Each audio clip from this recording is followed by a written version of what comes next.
La Suède annonce la découverte d'un immense gisement de terres rares, des métaux essentiels à la production de véhicules électriques et d'éoliennes. Le chef d'état-major de l'armée russe Valéry Gerasimov est désormais en charge des opérations militaires en Ukraine, un changement qui présage d'importantes offensives pour 2023. La Suède a annoncé ce jeudi la découverte du plus grand gisement connu de terres rares d'Europe, des métaux essentiels à la production de véhicules électriques et d'éoliennes et donc à la transition verte. Le gisement, situé près de la mine de fer de Kiruna, dans le nord du pays, pourrait permettre à l'Union européenne dans les années à venir de réduire la dépendance à la Chine, qui dispose d'un quasi-monopole dans le secteur. 98% des terres rares utilisées dans l'UE sont actuellement importées de Chine. S'il faudra sans doute attendre entre 10 et 15 ans avant de pouvoir commencer à exploiter le gisement, celui-ci devrait permettre de fabriquer une part significative des aimants utilisés dans les moteurs des voitures électriques produits en Europe à l'horizon 2035. Date à laquelle l'UE a acté la fin des ventes de voitures neuves essence et diesel.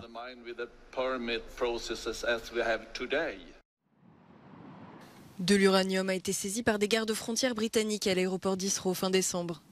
La police antiterroriste enquête afin de trouver l'origine et le but de ce déplacement d'une toute petite quantité de matériel contaminé, d'après leur dire. L'ancien chef de l'unité des armes chimiques de l'armée britannique rappelle qu'il est tout à fait anormal de transporter du matériel radioactif dans un avion de ligne. Il est possible de déplacer des matières nucléaires comme l'uranium et le plutonium à travers le monde. Cela se fait généralement dans des emballages spécifiques, bien protégés, occasionnellement par voie aérienne, mais pas sur des avions de ligne. Les barres métalliques contenant de l'uranium étaient mêlées à de la ferraille à destination d'un commerce iranien au Royaume-Uni. Le tabloïd Le Sun a révélé que la cargaison provenait du Pakistan. Le pays a nié toute implication. On peut voir les choses ainsi. Si Londres est utilisé pour faire du commerce et pour tester ce qui peut être vendu, c'est très grave. Et si c'est le cas, c'est indicatif d'une accélération de l'armement qu'on observe d'autre part. La police n'a procédé à aucune arrestation. Elle affirme qu'étant donné la quantité minime d'uranium, la cargaison ne semble pas être liée à une menace directe.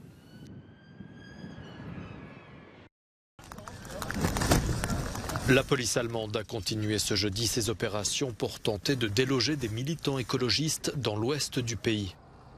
Ces derniers occupent depuis 2 ans l'ancien village de Lützerath pour empêcher l'extension d'une mine de charbon à ciel ouvert. La veille à l'aube, la police avait encerclé totalement le camp et commencé à pénétrer sur le site. Selon les forces de l'ordre, 200 militants auraient depuis quitté les lieux de leur plein gré, mais d'autres tiendraient bon dans des bâtiments et des installations construites dans les arbres. Une manifestation de soutien est prévue ce samedi. Plusieurs personnalités allemandes et l'activiste suédoise Greta Thunberg doivent notamment y participer. La crise du coût de la vie commence vraiment à se faire sentir. Près de la moitié des Européens admettent que leur niveau de vie a déjà diminué, tandis que 39% disent s'attendre à une baisse dans le courant de l'année. Seuls 14% ne prévoient aucun changement.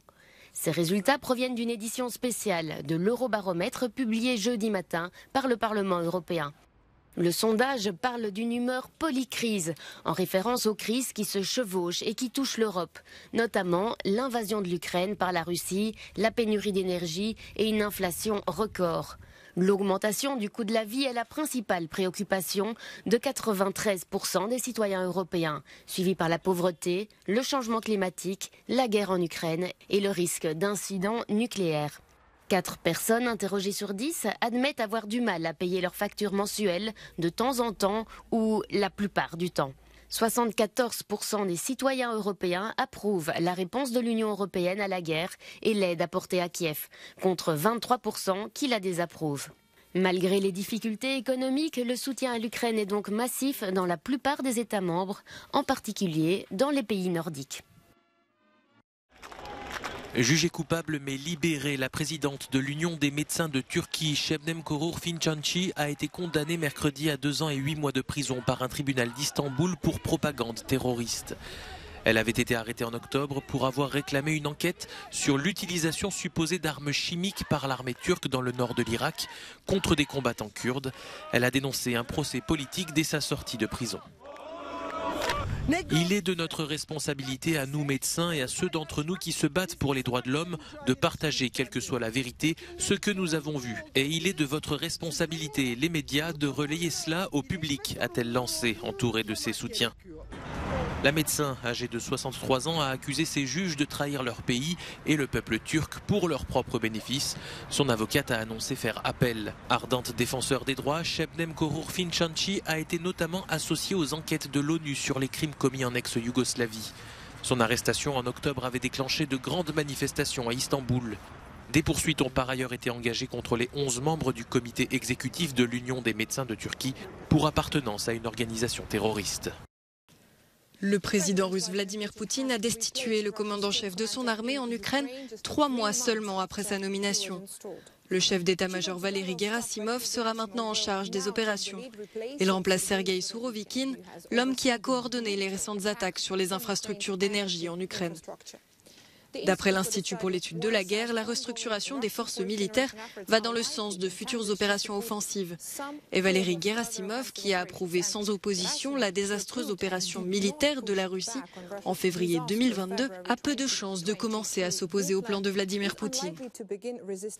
Le ministère de la Défense britannique estime que le déploiement de Valéry Gerasimov à la tête des opérations est un marqueur de la gravité de la situation côté russe et une reconnaissance claire que la campagne menée est en deçà des ambitions stratégiques de la Russie.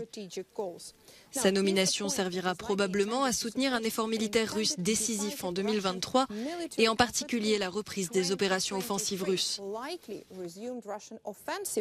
Une question se pose désormais, où pourraient être menées ces opérations? L'Institut pour l'étude de la guerre a estimé que les forces russes semblaient se préparer à un effort militaire décisif, peut-être dans la région de Lugansk. Ces derniers jours de violents combats se sont poursuivis aux abords de Kremina, où la Russie a presque certainement affecté des parachutistes pour renforcer la ligne de front, après avoir évalué que le secteur était particulièrement vulnérable. L'Institut anticipe également que, dans le pire des cas, la Russie pourrait envahir une nouvelle fois le nord de l'Ukraine, cette fois-ci en passant par le Bélarus. Moscou et Minsk préparent un exercice militaire conjoint pour leurs forces aériennes au Bélarus. Pour le ministère de la Défense britannique, il est peu probable que cet exercice soit une préparation pour une nouvelle offensive contre l'Ukraine.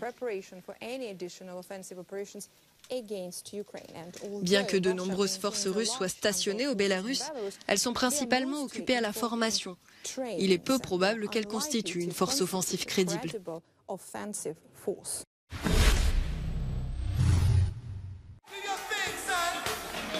Le Britannique Jeff Beck, guitariste de génie, de rock, blues ou même de jazz, qui a taillé sa légende au sein du groupe les Yardbirds de Jimmy Page et Eric Clapton dans les années 1960, est mort mardi à 78 ans d'une méningite.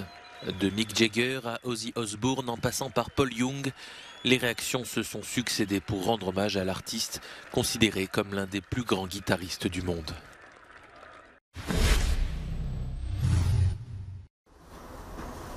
C'est un art millénaire. La calligraphie géorgienne trouve ses origines au 5e siècle. En constante métamorphose au cours de l'histoire, elle a évolué et s'est affinée. Reconnue patrimoine culturel immatériel par l'UNESCO depuis 2015, la calligraphie géorgienne a désormais une école, 200 ans après la fermeture de la dernière. À notre avis, l'école de calligraphie géorgienne attirera beaucoup d'attention parce que nous, en tant que nation, nous avons toujours été fiers de notre littérature, de nos guerres, de notre architecture et de notre cuisine. Tout cela, ainsi que notre nature de Géorgien, s'unissent dans notre calligraphie. La calligraphie n'est pas simplement une belle écriture. Pour le responsable du cours de calligraphie de l'école, c'est une forme d'art au même titre que le dessin ou le chant. Un art à part entière de notre monde moderne. Une manière très simple, mais en même temps géniale, de la visualisation d'un mot parlé et l'écriture. La calligraphie, en revanche, est la version idéale d'un mot écrit. La calligraphie, dans le monde moderne et numérique, est encore plus importante, car il est presque impossible aujourd'hui de créer une marque sans calligraphie. 30 étudiants se sont déjà inscrits à l'école, certains par amour de la calligraphie géorgienne, d'autres pour en faire leur métier.